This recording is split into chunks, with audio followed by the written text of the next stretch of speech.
Bragi is widely recognized as a member of the Æsir, the Norse God of Poetry and the patron god of Skalds.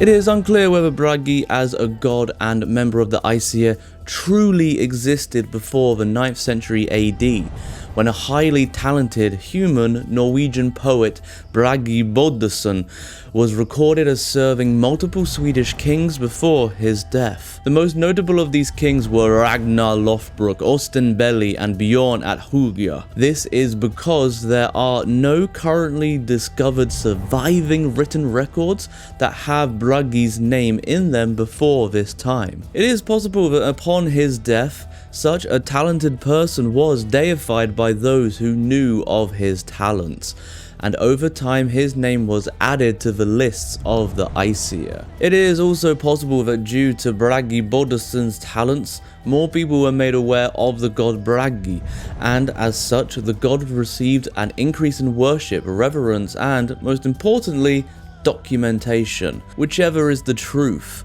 Bragi is now widely known as the god of poetry and the premier skald within the Æsir. There is another uncertainty regarding the god Bragi, and that is about his mother. The general consensus is that his father was Odin, but who his mother was is a little murkier. This could be due to many factors, such as his later addition to the Æsir suggested by the above, or tales about him from different tribes, clans, and kingdoms having different origins for him, and only the most common surviving to be recorded in history. Whichever it is, the two most common options given for his mother are Frigga, Odin's wife, or Gunnlod, a giantess and daughter of Suttung, the giant who guarded the sacred mead. As there is a recorded story describing how Odin gained the sacred mead that has Gunnlod conceiving and birthing a child that fits Bragi's description,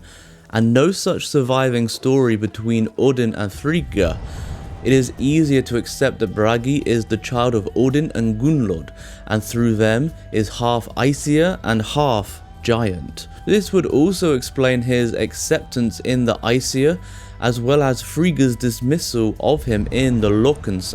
What we do know for certain is that Bragi is one of the very few Æsir or Volnir who is welcome no matter which realm he finds himself to be in, and was also one of the few non-warrior gods within the Æsir. This can be seen in his lack of a weapon or other war-related object as a symbol. Rather, his symbol is that of a harp. Differing stories about him have the dwarves gifting Bragi with a golden harp. Whilst Bragi is the patron of skalds, poets, bards, as well as eloquence, and all those who use words to express their inner fire and creativity, there are no known cults attached to him. This is notable because of the importance that Norse and Germanic cultures of the time put on poetry, both the telling and creating of it. If your deeds weren't great enough to be recorded for prosperity in poetry or song, you wouldn't be remembered and would likely not reach Valhalla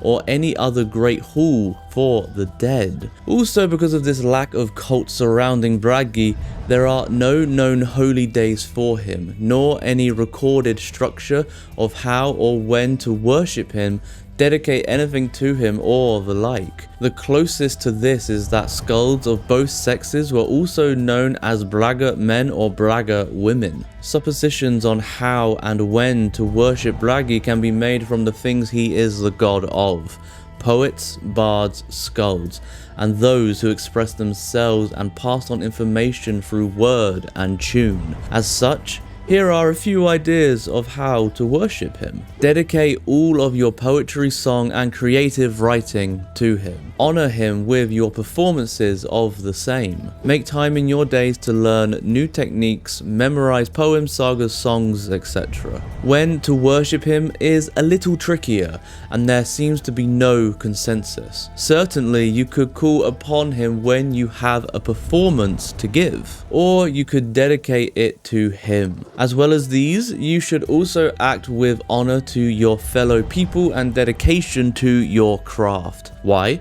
Well, how else are you to go down in history as someone to be remembered? An honorable person who did the most with their talents and used them to bring cheer and spread information within their people is far more likely to be remembered, even if their works weren't published, at least not in the conventional manner, than someone who thought about writing something at some time who was an okay person to some.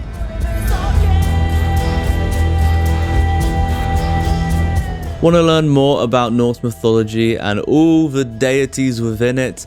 Well, check out our channel and our books. We have many places to start when it comes to learning more about Norse mythology. A selection of books that we recommend are cycling behind me as I speak. Look at them go.